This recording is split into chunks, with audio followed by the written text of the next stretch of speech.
Blessed morning everyone. Magandang umaga po muli sa bawat isa. Nawa po ay tayo po ay handa to worship the Lord this morning. So, ngayon po, batiin po natin yung ating mga katabi ng magandang umaga.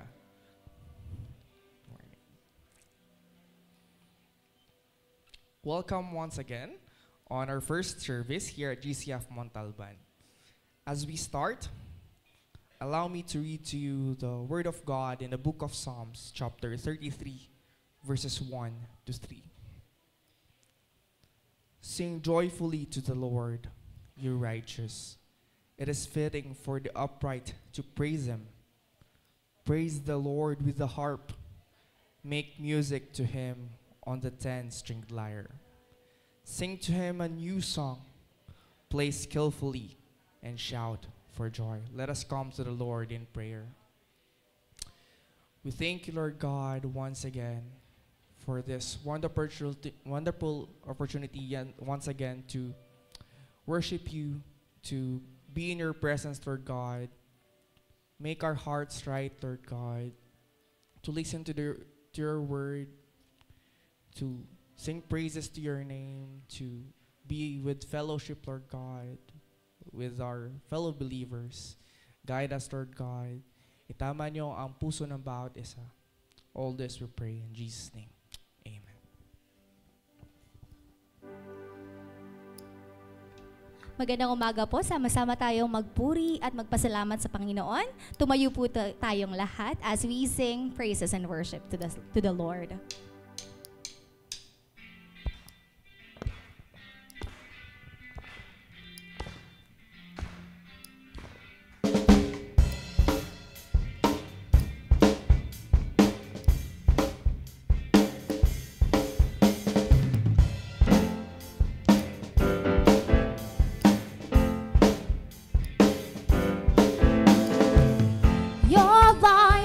Broke through my night, restored exceeding joy.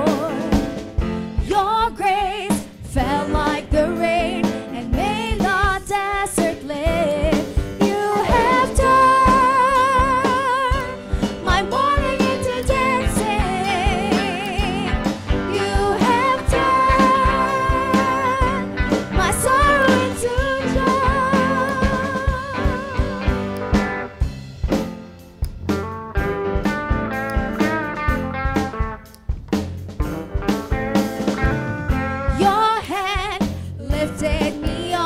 I stand on higher ground.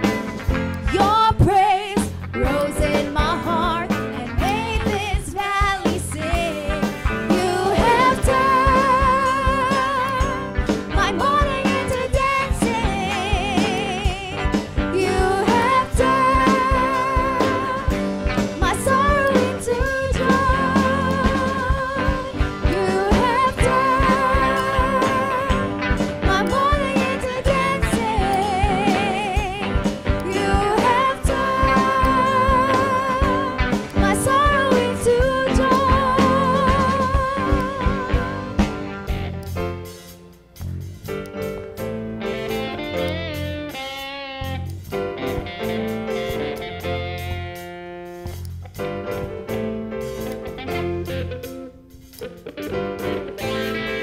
This is how we overcome. This is how we overcome.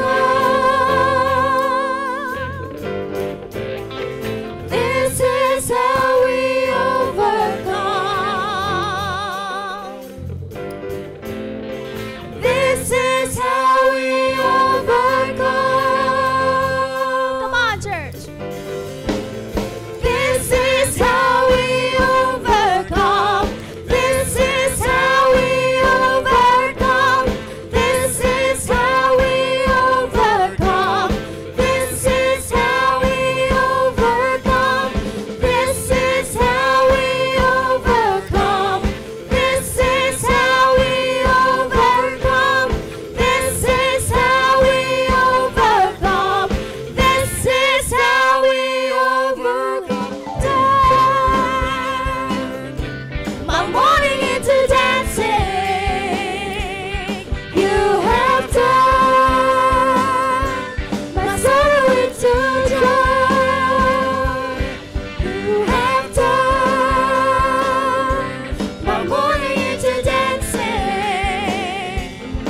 You have turned my sorrow into joy. Amen. Amen. What a beautiful truth we have just declared. That our sorrow can be turned into joy, not by our own strength, but by the grace that meets us right where we are. We are with all together, but because of a love that never gives up on us. No matter our past, we are given a new beginning, freely and undeservedly. And even we don't see a way forward, He is working behind the scene, healing, restoring, and making a way.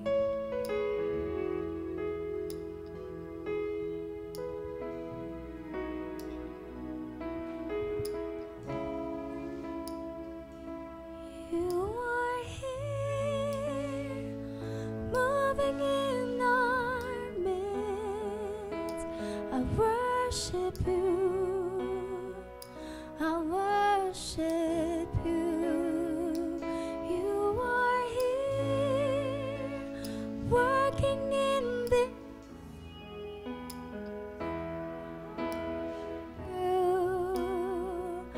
I worship you.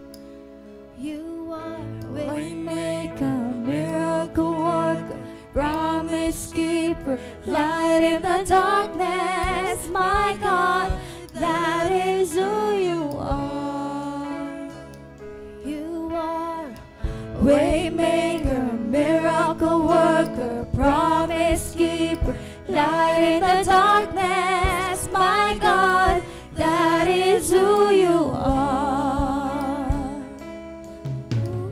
Here, touching every heart. I worship you. I worship you. You are here, healing every heart. I worship you. I worship you. You are here, turning lives around. I worship you.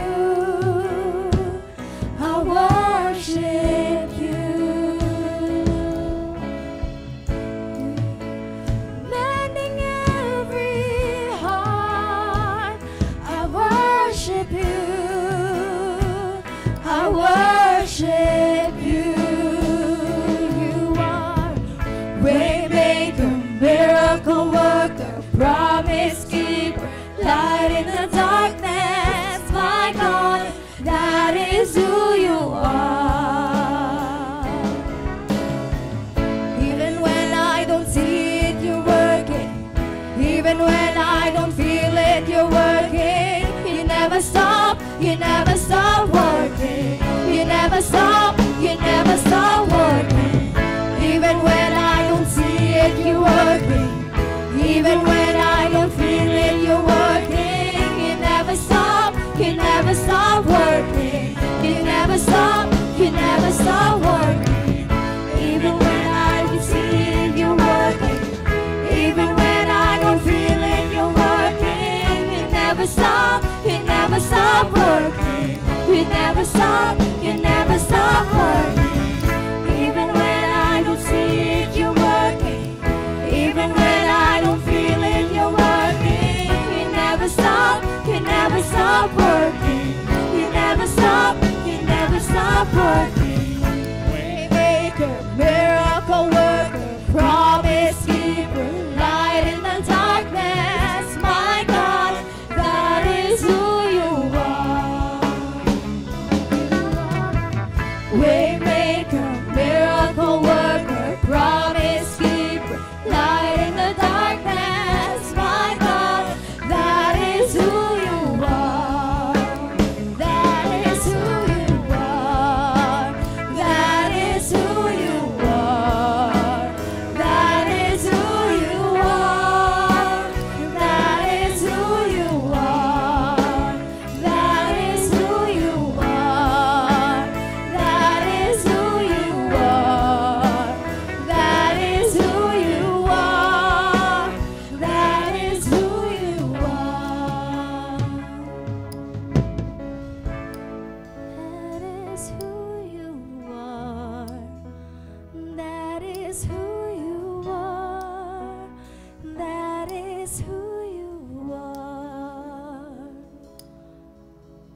we have just sang our hearts that the God is the way maker, the one who works in the unseen, never stopping, never giving up.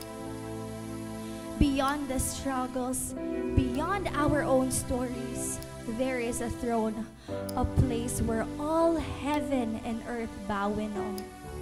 Let's join all creation in worship, lifting our voices in reverence and adoration to the one who is holy, who was and is to come. Worthy is the Lamb who was slain. Holy, holy is He.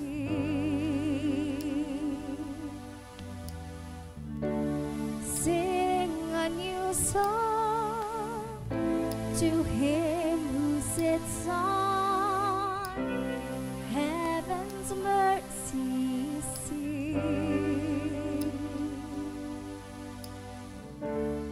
Worthy is the Lamb who was slain. Holy, holy is He.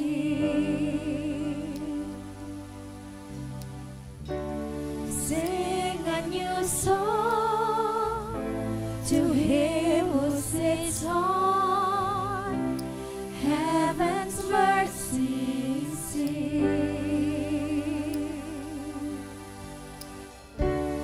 Holy, holy, holy is the Lord God Almighty, who was and is to come.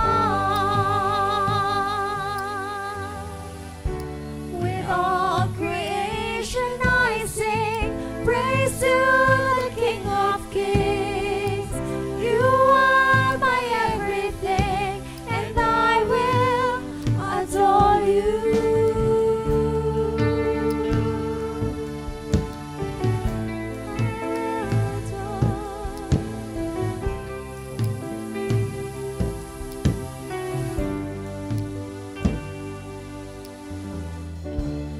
Clothed in rainbows of living color, flashes of lightning, rolls of thunder. Blessing and honor, strength and glory and power be to you, the only wise King. Holy, holy, holy is the Lord God Almighty, who was and is to come. With all creation I sing praise to the King of Kings. You are my everything, and I will adore you.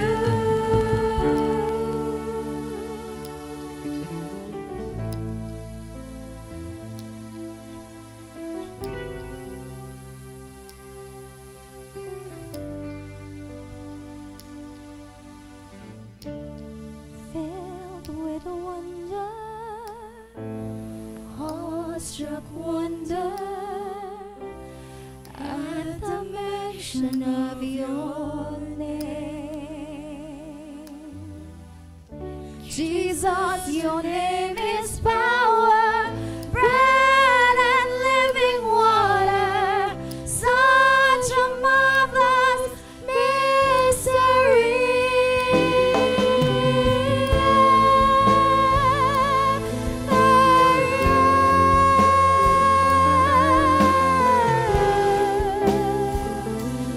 You are worthy, mystery.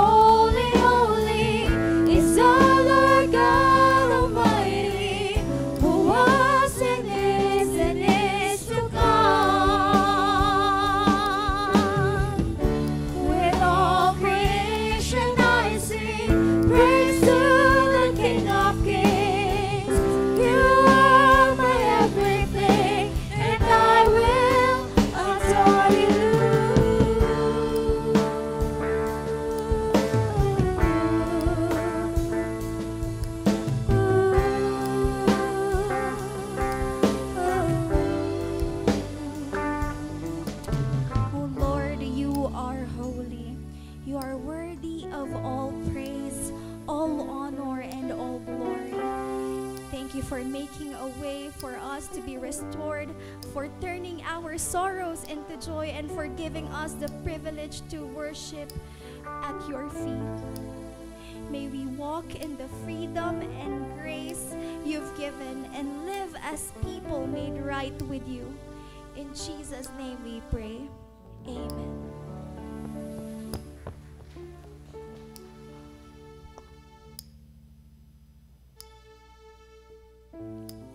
Please be seated. Join me in prayer. Aming Amang nasa langit, kami po ay nagpapakumbabang lumalapit sa iyo sa araw na ito. Isang araw ng pagsamba at pagpupuri. Salamat po sa panibagong pagkakataon na kami sama-samang makalapit sa iyong presensya bilang isang iglesia. Panginoon, dinadalangin po namin ang buong kongregasyon ng aming simbahan. Naway ang bawat isa ay tunay na makaranas ng presensya mo ngayon. Bigyan mo kami ng pusong bukas sa iyong salita na maging receptive at obedient sa iyong tinig. Gabayan mo po ang iyong mensahero sa umagang ito, si Elder Dimuel, na siyang maghahatid ng iyong mensahe sa mga oras na ito.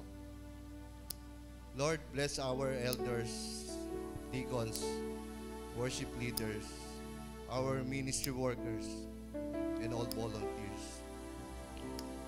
Strengthen and anoint them to serve with excellence and humility. We lift up every member of the church. Lord, you know their needs, their battles, and their prayers. We ask for healing for the sick, provision for the needy, strength for the weary, and peace for all the troubled. Naway magkaisa kami sa pananampalataya at pag-ibig kay Kristo. Lord, we also pray for our beloved Philippines. Lord, ang bansang Pilipinas. Sa kabila ng mga pagsubok na kinaharap ng aming bansa, ekonomiya, kaguluhan, katiwalian, ikaw pa rin ang aming pag-asa. We pray that righteousness will reign, that justice will be served, and that love for one another will grow. Bigyan mo po kami ng karunungan, ang aming mga leaders, mula sa pinakamataas hanggang sa barangay level. Ikaw po ang kumilos sa puso nila upang mamuno ng may takot sa iyo at malasakit sa bayan. Panginoon, habang papalapit ang eleksyon 2025, hinihiling namin ang iyong gabay sa lalawigan ng Rizal at higit po ang aming bayan ng Montalban. Protect the integrity of the elections, prepare the hearts of the voters, and raise up leaders who fear you, who walk in truth and serve with humility. Huwag niyo pong hayaang manaig ang kasinungalingan, panlilinlang at pansariling interes. Let your will be done in the coming election. Prepare the Philippines for our new season of hope, peace, and godly leadership. Lord, as we continue with our Sunday worship, fill this place with your glory. Nagtitiwala at naniniwala po kami na uuwi po kami sa aming mga tahanan. Bitbit namin ang iyong pagpapala. Speak to us, change us, and empower us to live for you. Ikaw lamang ang aming tinataas at sa iyo lahat ang papurit parangal at pagsamba sa pangalan ni Jesus. Amen.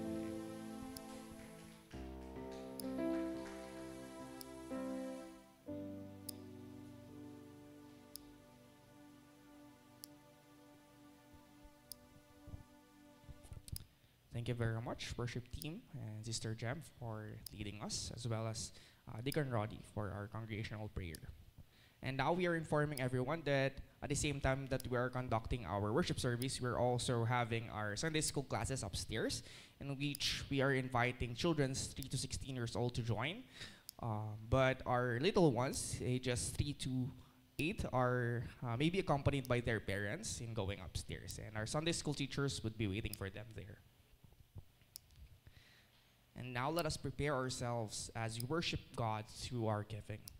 God is pleased when we give with a thankful and grateful heart. He loves cheerful and hilarious giving. We give because He first gave His Son as evidence of His great love toward us. We give because we love Him. Just before we sing our offering song and pray for our offering, we would like to request everyone to please make use of our offering envelopes and make use of the space labeled as tithes. This is for our general fund. And also you can give your offering to our various ministries as the Lord leads you to do so. This is over and above your tithes for the Lord. If you need pencils or pens to use, you can raise your hand so that our ushers could assist you. You can also opt to send your offerings or tithes through online banking, the details of which are being flashed on our screen. Also inserted in our bulletin, doon po makikita nyo, is our prayer and prayer request and prayer item slip. You can write your thanksgiving and prayer petitions to the Lord, and after writing so, you can drop them off near the box near the usher's table after our service. And we are making sure that all of this are being prayed for during our midweek prayer fellowship, in which we're inviting everyone. It is every Wednesday from 7 p.m. to 8:30 p.m. And now we would also like to briefly acknowledge that our flowers today are offered to the Lord by Sister Rhoda Tolentino. So if everyone is ready to worship God through giving, may I request everyone to stand once again as we sing our offering song. We praise you, Father Lord, for you alone are worthy. Your goodness and your blessings always overflow. We offer to you our lives as a pleasing sacrifice. We lift up our hearts to you, and we thank you, Lord, for your love. Let us pray for the tithes and offering. We thank you, Lord God, for your love. We thank you, Lord God, for your bountiful blessings. Indeed, Lord God, you give more than what we deserve. Salamat, Panginoon, sa mga biyayang ito. We give this, Lord God, because you first gave your Son as evidence of your love toward us. Salamat, Panginoon. May this money, Lord God, be used in your work here at GCF Montalban. Ibalik niyo ito ng dobet higit, Lord God, sa mga nagbigay. Maraming salamat, Panginoon. All this we pray in Jesus' name. Amen. You may all be seated. For our announcements, all these announcements are printed on our bulletin.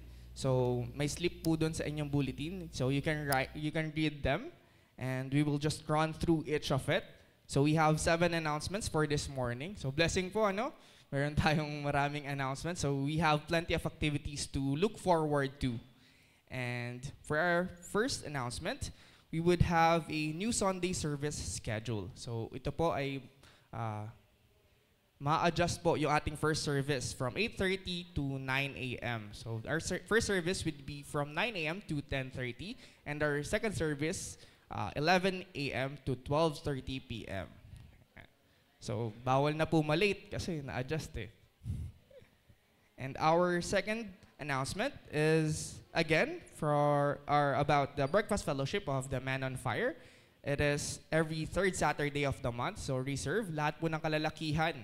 Kabataan, single, married, young, or retired, o merong work, all men are invited. So reserve your every third third Saturday of the month. If you are not yet member of the GC, Lead to Serve, you can approach Brother Rail Pajarillo for you to be added. And next, our membership class and water baptism. So if you are regularly attending our worship services, or you are joining our other ministries, the evangelizing ministry is inviting you to join our membership classes. Ito po ay mangyayari sa April 26th. It is a Saturday at 2 p.m. And the day after, April 27, a Sunday, right after our second service. So dito po, matututunan natin ng about sa church natin, church membership, principles of baptism, and other teachings. So lahat po ng interested, you can sign up dun sa ating Asher's table. Or and afterwards also, we are expecting you to join the water baptism, which will be held on May 1. And our fourth announcement is about our couples Bible study invitation. So ito po ay mangyayari. They are on a series about the book of Song of Songs, and our exhorter will be Brother Ray Pajarillo on the next. So it will be held immediately after our second service, and lunch is always provided. So if you need any more details, you can approach Brother Eric or Sister Hermie Tanael.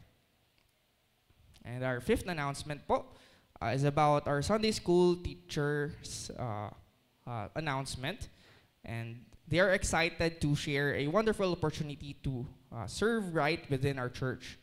Our Sunday school ministry is growing, and with that growth comes the need for more workers, more hands and hearts to help guide our children in their walk with Jesus. We are currently looking for volunteer teachers and assistants who have a heart for teaching kids, a love for God, and a willingness to serve. Whether you have an experience in teaching or you just enjoy helping our little ones, there are a place for you. If you feel led to be part of this, please come talk to us sa ating mga Sunday school teachers po, and sign up at the Usher's table. You can also reach out to Sister Paula Gariando for more details. Let us help raise the next generation of faith and love. And our last announcement po, ang ating pinakahihintay na Family Day. So, a blessed morning muli sa ating lahat. This will be about our Summer 2025 Family Day. So, dahil po tag-init na, ito po ay ilo-look forward natin para makapag-swimming po tayo. So, we're inviting everyone, lahat po tayo, to join a Christian fellowship of laughter, games, and good times under the sun. It's a perfect opportunity to gather, reconnect, and make our Christian bonds stronger together. This will be held on May 1, 2025 at Donabel Resort, Barangay Manggahan, Rodriguez, Rizal, from 7 a.m. to 5 p.m. So, full day po. Additionally, we will witness the baptismal rites of our new members as they commit their lives to the Lord. So, kanina po, yung mga mag-register for our water baptism, sa May 1 din po yun mangyayari. So, ito po ay pot bless. So, bring food for yourself and for others. And the registration fee of the result is already paid for. So, salamat po sa buhay ng nagbayad na ito. Palakpakan po natin siya. Puri po sa Panginoon. And although we would like to get additional support for our games and prizes para pumasaya tayo. So, please come have fun. Everyone, don't forget to register now at the Usher's table. Or look for Kuya King, our minister assistant, for more details. And additionally po, let us watch this video about this.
For our scripture reading, let us all open our Bibles to Romans chapter 3, verses 21 to 31.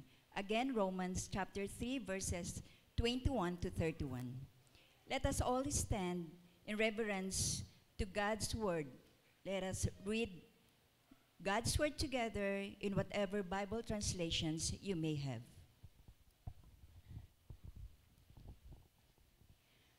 But now the righteousness of God apart from the law is revealed, being witnessed by the law and the prophets, even the righteousness of God through faith in Jesus Christ, to all and on all who believe.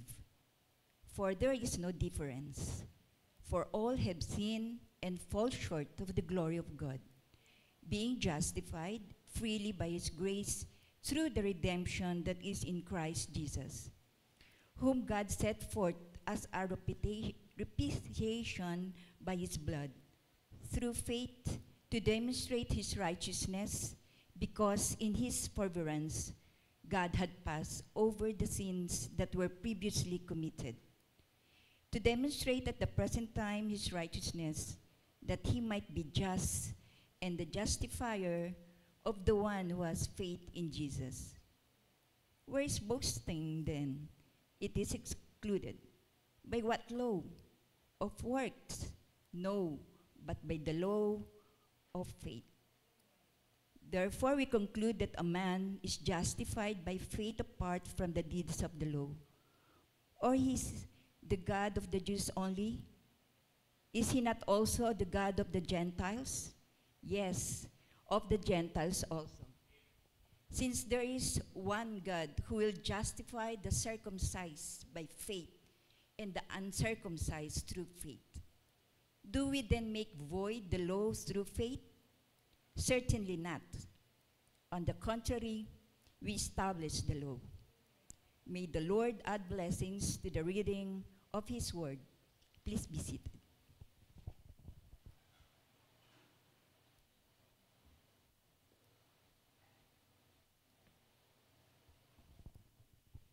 Thank you po, Sister, for reading the word. And also thank you for the lives of our brethren na nag-serve po ngayong umagang ito. Thank you po, Brother Joser, and also the worship team, and also tech and the usher team. Salamat po sa mga buhay ninyong lahat sa pagpapagamit po sa ating Panginoon. Okay. God is good. And all the time. Yan. Isa pong mapagpalang umaga sa ating lahat. Yan. Alright. Yan. Yan. Okay po. Alright. Yan.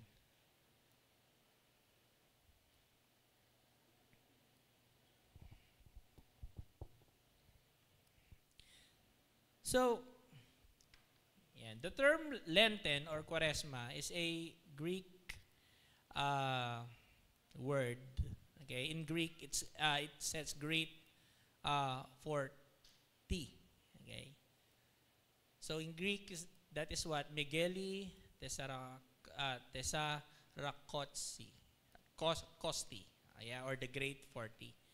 So today is the celebration of Palm Sunday para po sa sa Christian religion. Isa sa mahalagang araw sa pag-open ng mahal na araw, no? Yung 7 days po. So a lot of Christian denominations and Christian organizations, like especially the Roman Catholic, the Orthodox Church, the Protestants, no? So lahat po ang basis ng pananampalataya is Jesu Cristo. Celebrate this week. Now, 40 days po ito. Ako po ay nagtuturo sa isang Catholic institution, sa School of the Holy Spirit of Quezon City. And every Friday po, starting ng 40 days na to, is merong ginagawa yung traditional na Stations of the Cross. So, yung mga lumaki sa religion ng Catholic, is very familiar with this, no? And then, ano rin po naalala ko po, nung 80s and 70s, sa panahon ng mahal na araw, especially Huwebes Santo, Biyernes Santo, walang palabas sa TV.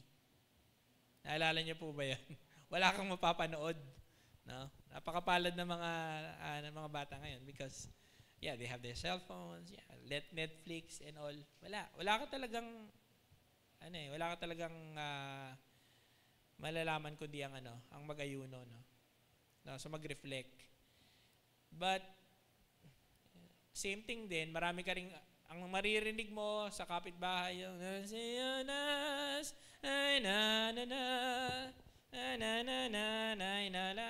whatever is that. No, pabasa. Pasyon.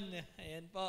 So, although nung araw natatandaan ko nga na sige, kahit naman si Papa ay elder ng simbahan ng Born Again Church. Mga barkada namin, sige, basa ka dito kasi may pamerienda. No? Yun, basa ka lang 2 stanza tapos may merienda ka. Kami naman, di ba? Siyempre naman, hindi naman kami ganun dati. Maliliit pa kami. O sige, basa ka lang 2 stanza tapos may pakain, lugaw, sopas. Di ba? Ganun. So, basically, we celebrate, okay, the Christian religion celebrates the life and death of the Lord Jesus Christ. Yung mga huling araw niya, starting with the 7 days, no? We're very familiar with the whole week. Okay, so itong Palm Sunday is the kick-off, kumbaga, sa ngayon. Now, meron din naman itong, saan ba nang galing to? Ano yung pinaka-punot dulo ng lahat ng ito? Because, okay, kasabay po ng celebration na to is the Jewish celebration. We call it the Passover, yung Pesach. Ayan. So, this is the Jewish tradition where they celebrate the Exodus or yung pagkalaya ng mga Israelites sa Egypt. No? So, may mga term tayo dyan. Meron silang Seder meal, a ritual dinner on the first rites telling the story of the Exodus. And we had Mesot, okay, to eaten to remember the haste in which the Israelites fled Egypt, not having their bread to rise. So, ibig sabihin nun, tinapay na walang libadura, no? Unleavened bread. Okay. So, they also call it the Feast of the Unleavened Bread. And then they have the book used during the Seder to retell the story of the Exodus. And of course, the leavened bread foods are avoided during the entire 8 days. Walang yeast, walang pampaalsa sa panahon nito. So, 7 days po yun. But in the Jewish calendar, it's 8 days. No?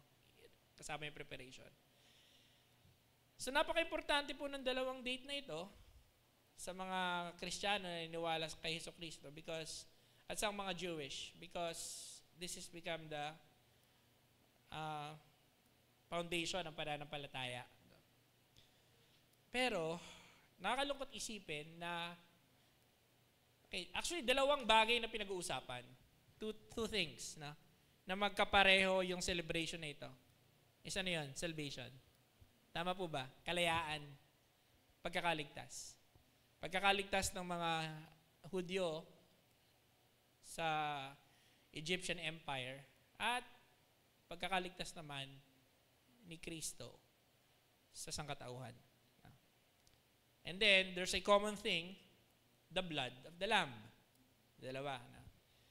The blood of the Lamb na sinasabi na pinapahid sa door ng Passover, preventing the angel of death from entering the household of every people in Egypt, striking the first sons. So, because of the blood of the Lamb, the angel passes through the door. So, kaya ka tinatawag na Passover.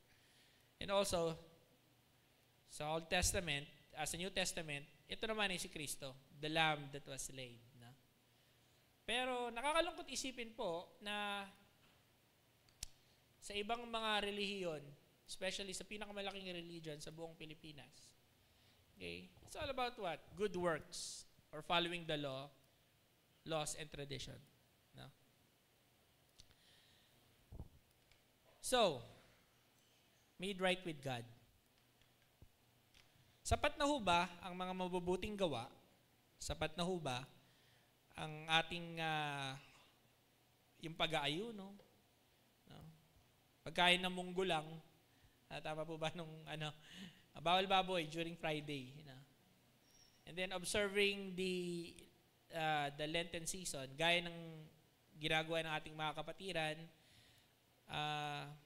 Ngayon, konti na lang nakikita ko, yung hinahampas yung sarili sa likod.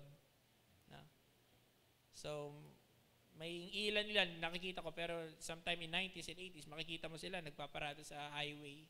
And then they carry the cross. And then they replicate what the Lord is doing. No?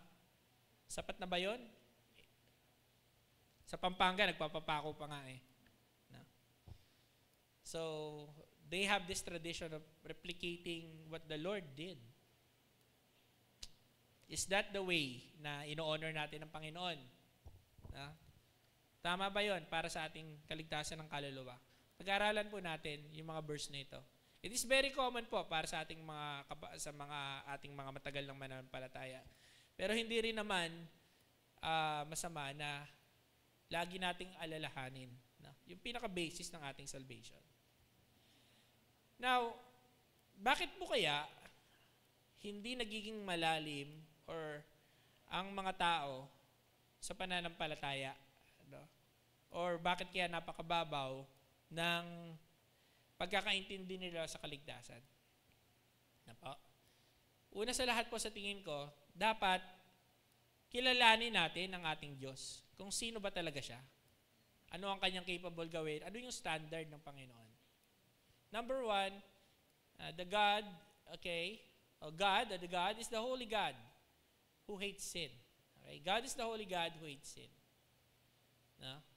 Now, in Exodus chapter 19, 10 to 20, the Lord came down at Mount Sinai. So ito pong sinabi ng Panginoon, after nilang 2 buwan, bago sila makaalis sa Egypto, bumaba ang Panginoon sa Mount Sinai. No? At sinabi, concentrate yourself, maglinis kayo, kaya magkasala. No? Bababa ako. And after the third day, with all the glory and honor, kidlat, it trembles down, makapal na ulap, lumukob sa Mount Sinai. And that foot of the mountain became a holy mountain. Before that, there's an instruction. Barikadahan nyo. Lagyan nyo ng barikada itong foot of the mountain na to. Lahat ng mga tao na makulit, mga bata, huwag kayong pupunta dyan or else mamamatay kayo because it is a holy ground. Pag may mga hayop na pumunta dyan, panain nyo. No? Huwag kayong lalapit kahit malayo kayo, consecrate yourself. Linisin nyo ang inyong sarili. No? Huwag kayong lalapit na kayo ay marumi o kaya may mga allergies kayo. Huwag. Because God is a holy God. No? Bumaba siya. Smoke. Diba? Makapal na usok. Thunder. No? So ganito po, ka-holy ang ating Panginoon. Si Yahweh. Leviticus chapter 11:45. It says, "For I am the Lord who brought you out of the land of Egypt, okay, to be your God. You shall therefore be holy, for I am holy." Leviticus chapter 11 talks about kung ano yung dapat mong kainin, kung ano yung mga pinagbabawal, kung ano yung wag. No? Wag mong gagawin yan, wag kang hahawak ng patay, wag kang marumi sa harapan ko. Be holy, for I am holy. Hindi lamang physical. No? And then follow the law. Diba? Merong law na tinatawag. Leviticus chapter 10, 1 to 2. This is what? The rebellion of what? Now, God hates sin. In Leviticus chapter 10, verse 1 and 2, okay, it says here, actually, then Nadab and Abihu, the son of Aaron, okay, each took his censer, okay, and put it on the fire, okay, put incense on it, and offer profane fire before the Lord, which He had commanded, we had not commanded them. So fire went out from the Lord and devoured them, and they die before the Lord. God hates disobedience. Pag hindi natin ginawa in detail lahat ng pinapagawa niya, ang katumbas nito ay death. Na mali lang. Hindi lamang sa ritual, pati ang puso natin nakikita ng ating Panginoon. Now, ayaw ng Panginoon na nag-dinidisobey siya, or else what? 'Di ba? Sinusunog niya ang buhay. Ganon kahuli ang ating Panginoon. Sila po ay mga anak ni Aaron. Priest na po ito. And yet they disobey sa kahit na kakapiranggot na detail, took their lives. At ano ang sabi ni God kay Aaron? Huwag kang iiyak. 'Di ba? Napaka-perfectionist po ng ating Panginoon. And also, okay, in Numbers chapter 16, the rebellion of Korah. Okay? So itong story po na ito, matatandaan natin sa Bible, na si Korah po ay isang priest din, no? Kasama sa mga council ng Levites, nagre-rebel against Moses and Aaron. Diba? Kasama yung mga leaders ng tribe ni Simeon, okay, ni Reuben, at saka nung isa pang tribe, they rebel against God. Bakit? Ikaw lang ba ang kinakausap ni God? Banal din naman kami. They become self-righteous and prideful. Ano nangyari? Ang parusa ng Diyos, nilamon sila ng lupa. God hates rebellion. Ayaw niya po yung nagre-rebel against sa Kanya at nagre-rebel against sa mga leaders niya. No? Buti na nga po, hindi na ganito ang ating Panginoon ngayon. Kung hindi po, ang daming nasa ilalim ng lupa, kinain na. No? Napakapalad po na tayo po ay nabubuhay sa parusa ng grasya. Okay. For the wrath of God is revealed from heaven against all ungodliness and unrighteousness of men, who suppresses the truth in righteousness. Because what may be known to God is manifested through them. Okay? So,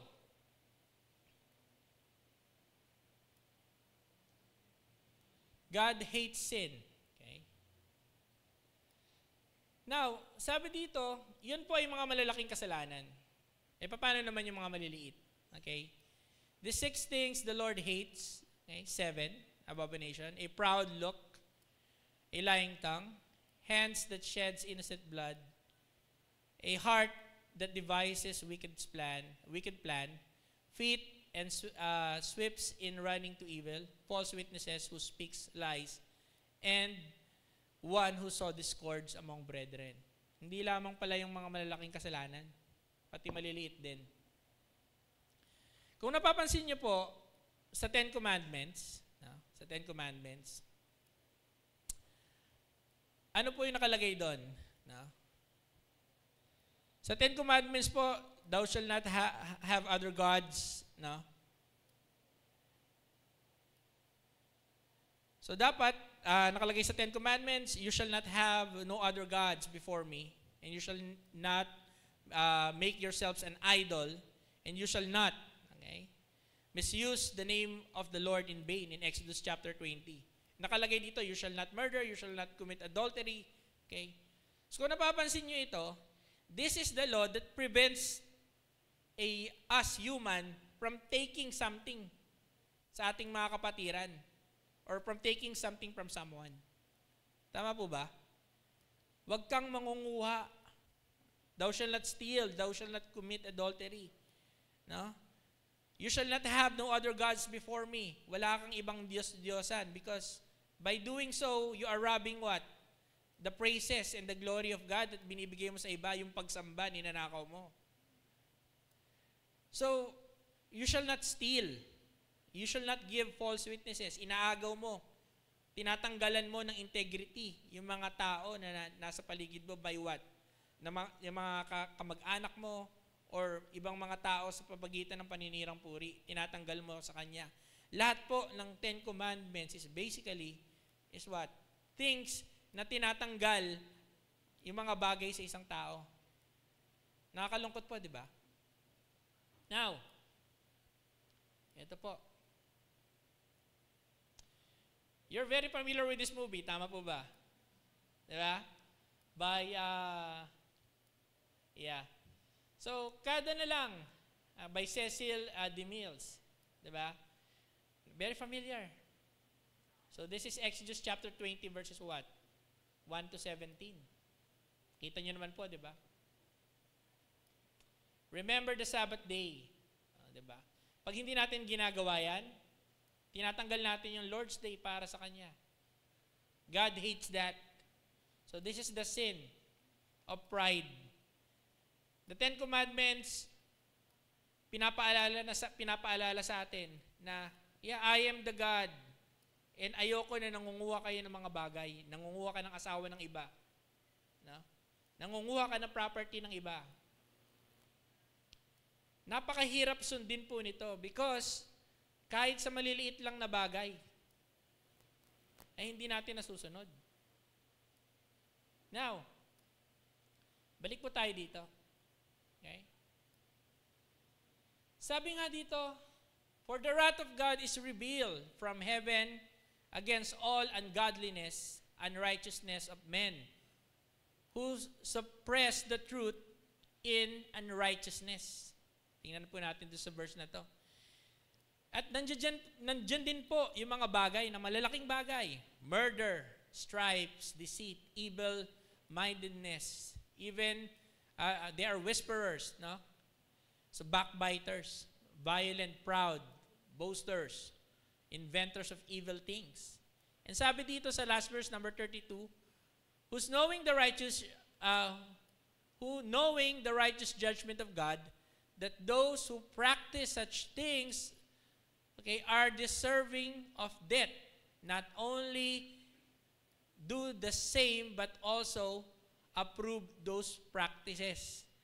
Kapag nag-a-agree po tayo sa mga ganito and we tolerate sin, hindi tayo nakikipag-participate pero nag-a-agree lang po tayo, kasama na, nagkasala na rin tayo. Ang bigat, na? Diba? You tolerate yung anak mo na gumagawa ng kasamaan. Diba? Pinagtatakpan, tinotolerate. No? Hindi ka man lang, you are what? Accomplish of the crime, no? Accomplish ka nito. Nang hindi mo siya sitahin, na hindi mo itama yung anak mo na nagkakasala. No? Or, di ba, masakit mang isipin, meron tayong mga kaibigan na nasa LGBTQ. No? Yes, ganun sila. Pero kapag sumasama tayo, tinotolerate natin yung, yung mga trabaho nila, kasama rin pala tayo rito, accomplish tayo kahit hindi tayo gumagawa. Now, this sin na sinasabi, this is what? Rebellion against God. Direct rebellion against God. Anong ginagawa ni God sa mga rebelde? Automatic, nandun yung punishment.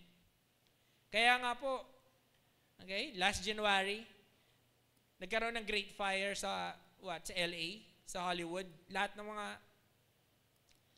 mga bahay ng artista na who mock God, na wala man lang nagpasalamat sa Kanya.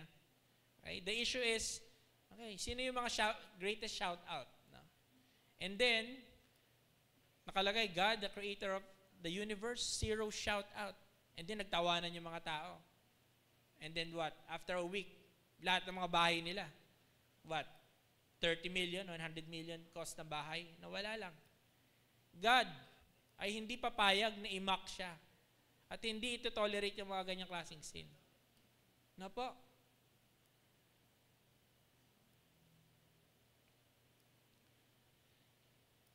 Hindi, sa isang segment po, si Pastor Jeff, doon sa isang segment sa harapan, yan.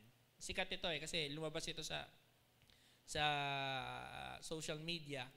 No? Nung tinanong nung isang LGBT na si Donita. Na, yung mga bakla po ba at saka yung mga tomboy mapupunta sa impyerno? It's famous lines. No? Napakaganda po ng sagot ni Pastor. No? Ang sabi niya, okay, in general, lahat ng tao mapupunta sa impyerno. Sabi niya. Diba? Kaya nga, nangialam ang Diyos. Number 2, the righteousness of God reveals. No? Ang kabanalan ng Diyos ay reveal sa atin. Sapagkat, kung pagbabasihan, lahat ng mga bagay na binanggit natin kanina, hindi talaga tayo aabot. But now the righteousness of God from the law is revealed, being witnessed by the law and the prophets, even the righteousness of God through faith in Jesus Christ, to all and on who believe. For there is no difference, for all have sinned, fall short of the glory of God, being justified freely by His grace through the redemption that is in Jesus Christ. No? Hindi natin kaya. Aminin man natin, hindi natin kaya. Diba?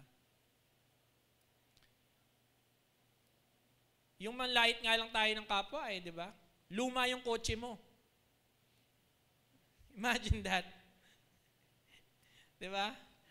Ang daming nangyayari ngayon, road rage. Di ba? Kung nakikita, ang laman ng mga social media is nag-away, yung isang tao na nakipagsuntukan si Grab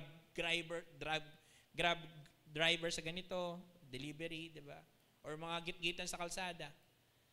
So kung ganun din lang talaga, hindi talaga tayo papasa. No? Kung hindi makikialam ang ating Panginoon, wala. Nandito po tayo sa na hindi talaga natin kayang iligtas ang ating sarili. Na po? Because kahit anong gawin natin, pagsunod sa mga tradisyon ng mga religion, di ba? And by the way, yung celebration po ng at saka yung mga ginagawa during mahal na araw is ina-add bilang good works and penance, no? Sa kaligtasan.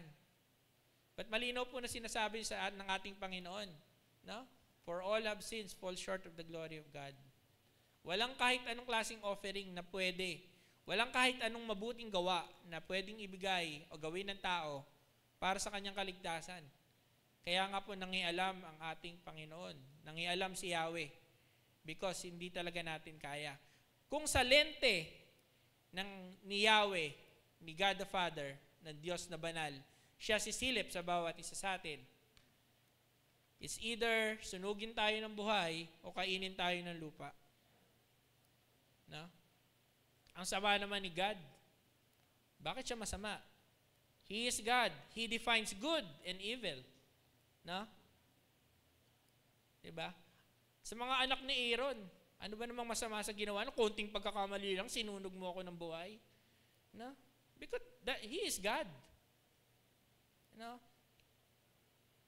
Makita pa lang tayo ng ating Panginoon. Nababahuan na siya sa atin. We are what? Isa tayong dumi sa harapan niya, sa pangamoy niya. Kaya nga po meron tinatawag na burnt animal. Sinusunog yan. Na yung taba, okay, sinusunog ng high priest na kung saan naaamoy ng Panginoon. For the meantime, nababawasan yung init ng ulo niya. Yung galit niya sa humanity. No? Hindi niya tayo naaamoy. Kapag nagkakaroon ng mga offering na ino-offer ng high priest. No? Lagi ba natin gagawin yon? Hindi. Napakahirap po noon. Kaya nga po ang sabi dito, no? Through faith in Jesus Christ, righteousness through faith in Jesus Christ. Because for all have sinned, fall short of the glory of God. His grace through the redemption that is in Jesus Christ. Jesus our propitiation. No? Ano ho ba ito? Pag binasa niyo po yung King James, pag binasa niyo po yung New King James Version, nandito po itong word na to. Pero sa iba is atonement. Sa ESV, sa NIV, Hindi ko alam, pero sa iba nawawala. Pero sa mas malalim na paraan, ito po ang ibig sabihin niyan. Okay? For whom set as propitiation by His blood through faith to demonstrate His righteousness, because in His forbearance God had passed over the sin where we were previously committed. Linagay po ng Diyos kay Jesucristo yung kasalanan natin, no? As a atonement, no? Propitiation by His blood to demonstrate at the present time His righteousness, okay? That He might be just and the justifier of the one who has faith in Jesus. Faith in Jesus. We are made righteous by faith in Jesus. In Jesus Christ, no? Kinarga lahat ng kasalanan natin. Bigyan natin ng lalim, no? When we say propitiation, that is what? The mercy seat or the place of atonement. Ito po yung lugar, Holy of Holies, kung tawagin.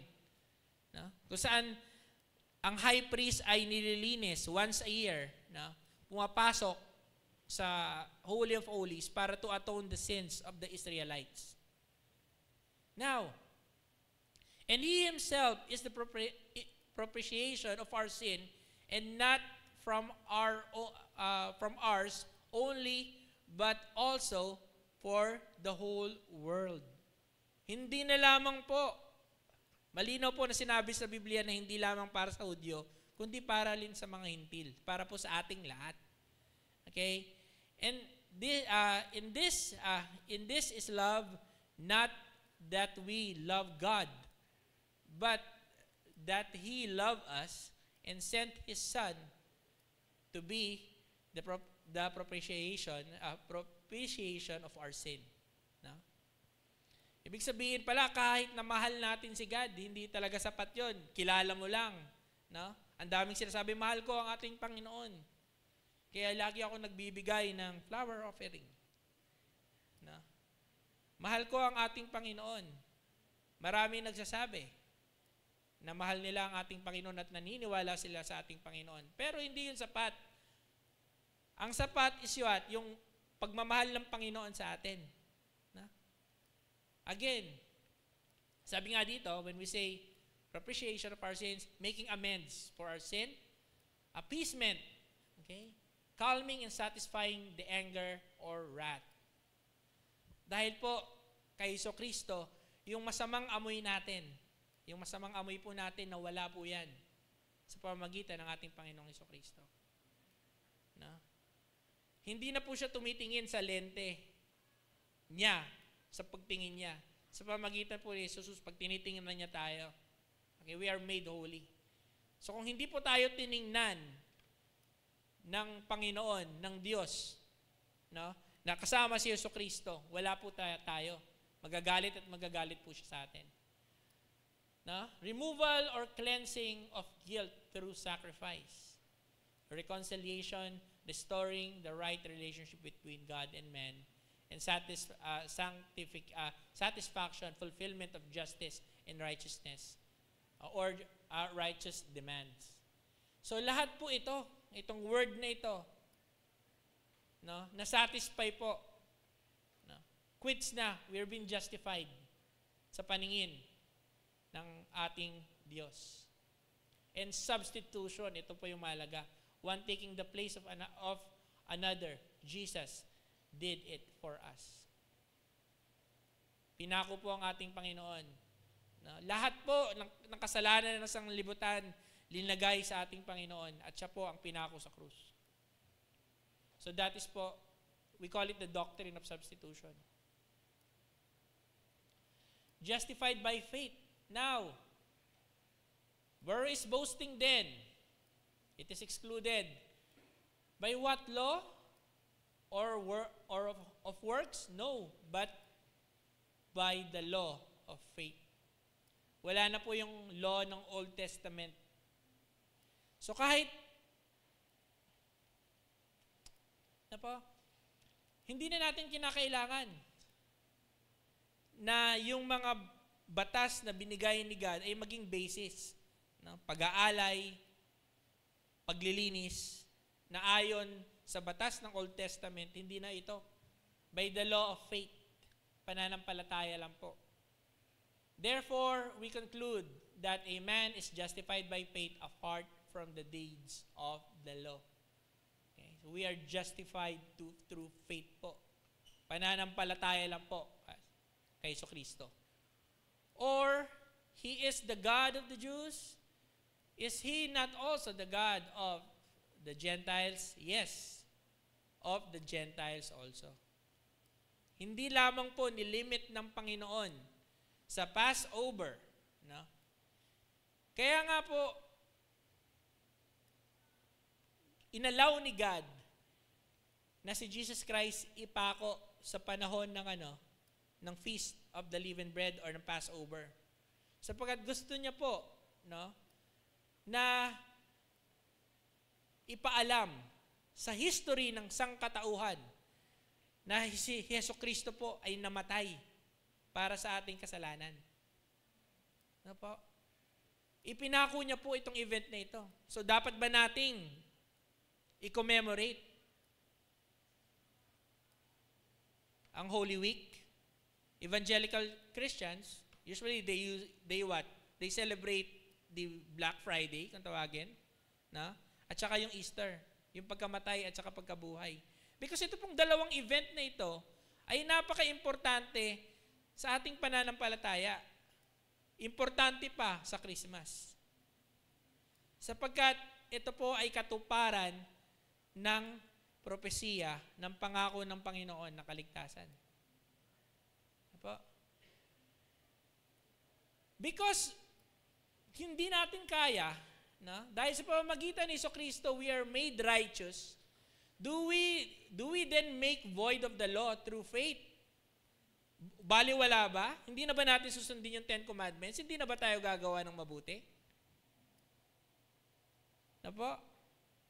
Certainly not. Because Jesus Christ died for us, lahat po ng gagawin nating kabutihan ay meron ng katuturan.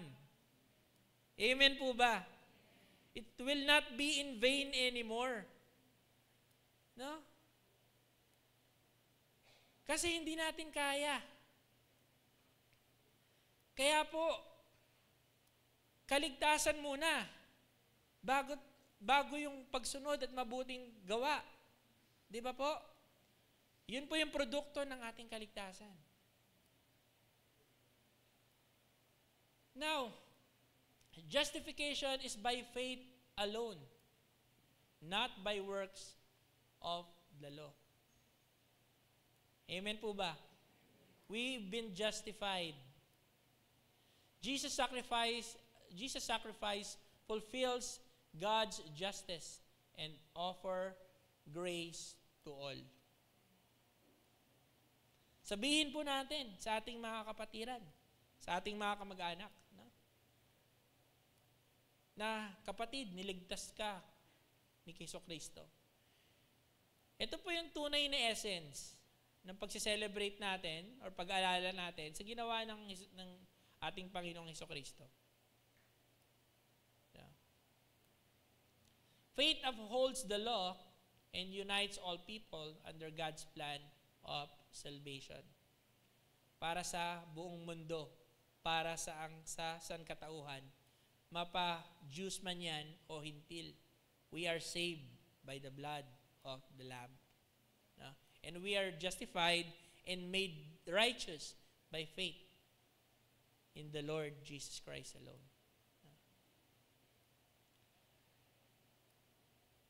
Our good works will no longer be in vain because we are assured that our salvation is through the Lord Jesus Christ. Diba po? Hallelujah. Kasi po lahat ng gagawin natin, pagsisilbi sa simbahan, pagsunod sa magulang, no? Pagbibigay ng ikapo or pagbibigay sa mga mahihirap, pagsamba sa ating Diyos tuwing linggo. No? Hindi na natin tatanungin sa sarili natin, para saan ba ang lahat ng ito? No? Hindi na. Lahat ng gagawin natin. Kaya patuloy po tayong manampalataya. Patuloy tayong sumunod kay Kristo. Patuloy tayong gumawa ng mabuti sa ating kapwa. No? At higit sa lahat, patuloy tayong mamuhay ng may kabanalan.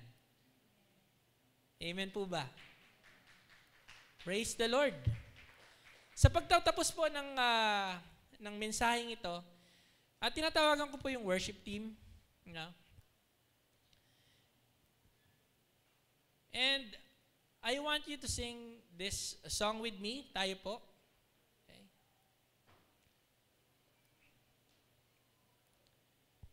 Yes. Hallelujah. So there is the song In Christ Alone. No?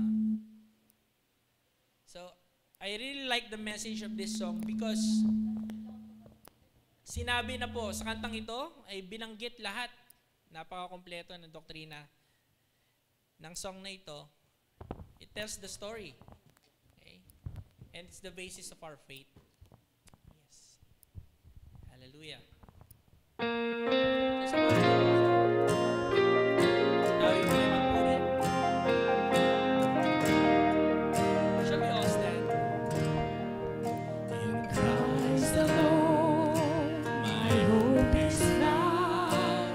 He is my light, my strength, my song. This cornerstone, this solid ground, firm to the fiercest drought and storm. What heights of love, what depths of peace, when fears are stilled, when striving cease. My comforter, my all in all, here in the love of Christ I stand. In Christ alone, who took on flesh, fullness of God in helpless faith, the gift of love and righteousness, scorned by the ones he came to save, till on that cross, as Jesus died, the wrath of God was satisfied. For every sin on him was laid. Here in the bed of Christ I live. Hallelujah.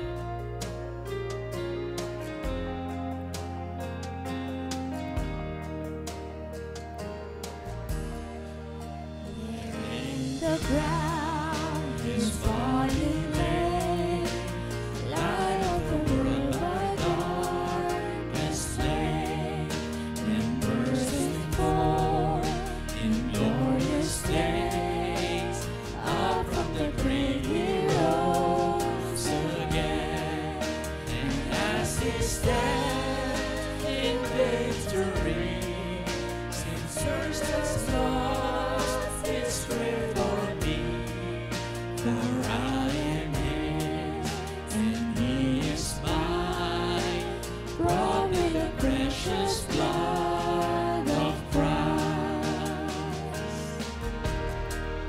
No guilt in God, no fear in death, this is the power of Christ in me. For life was tried to find a man,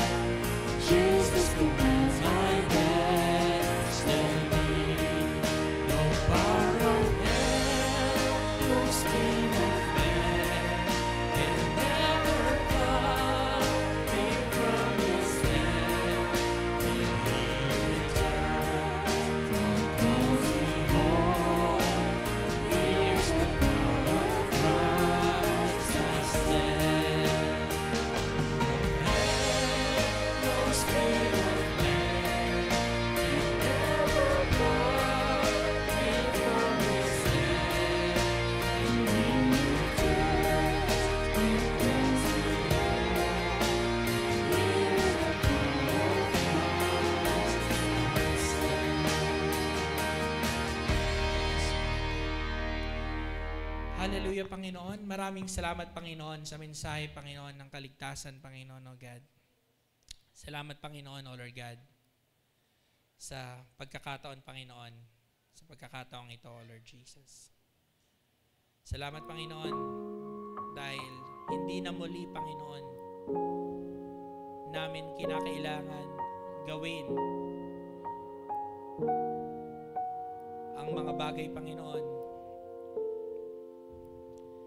gaya ng pag-aalay, Panginoon. Salamat, Panginoon, because Jesus Christ, O Lord God, ang iyong anak na si Hesus Kristo, Panginoon, is the perfect substitute, Panginoon God.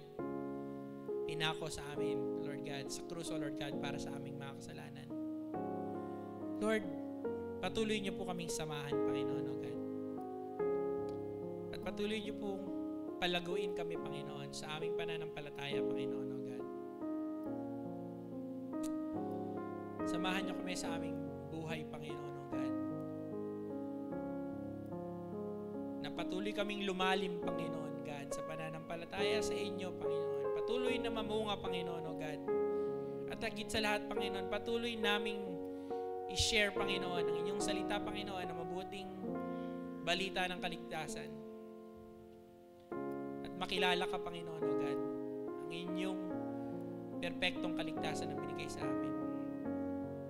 Amang dakila, Diyos na banal, samahan niyo kami, O Lord God. At let us live holy, Panginoon, at karapat-dapat, O Lord God. We praise you, O Lord God, and we glorify you. In Jesus' name, amen.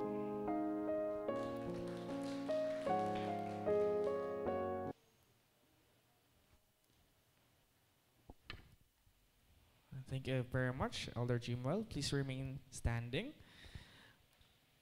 Before we let you go, we would like to encourage everyone to please return our bulletin at the usher's table after our service so that we can use them again on our next service and save on the printing cost. However, the slip inserted in it is yours to keep with you to home. Thank you for your kind understanding and cooperation. And at this time, let us recognize our visitors or guests. Do we have anyone on the right side or on the left, or any first-time attenders, or maaari po, raise your hand kung first time nyo, second time, or third time. So if there's none, let us greet one another, shake each other's hands, and sing our welcome song.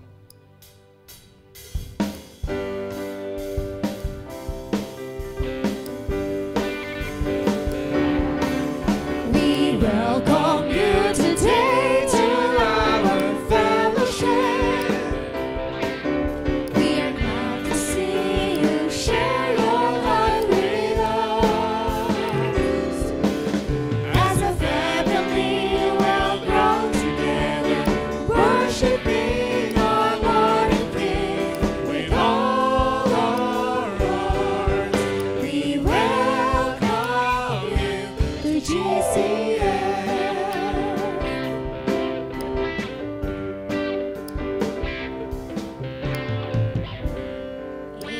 Manatili po tayong tumayo as we sing, This Is How We Overcome.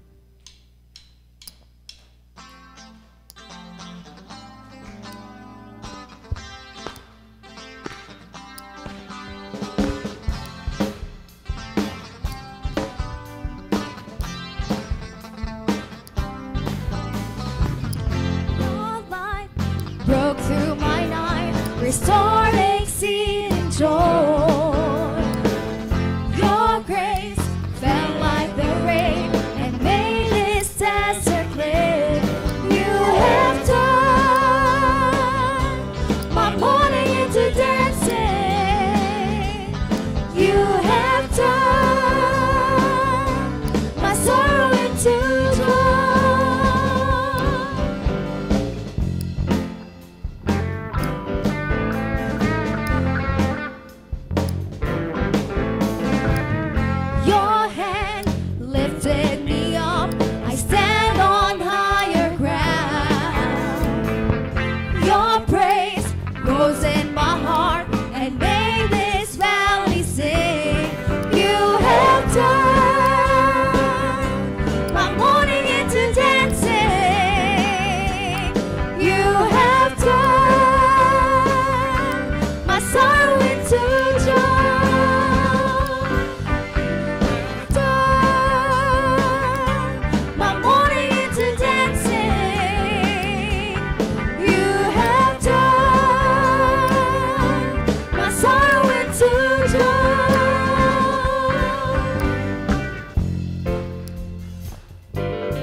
Salamat po.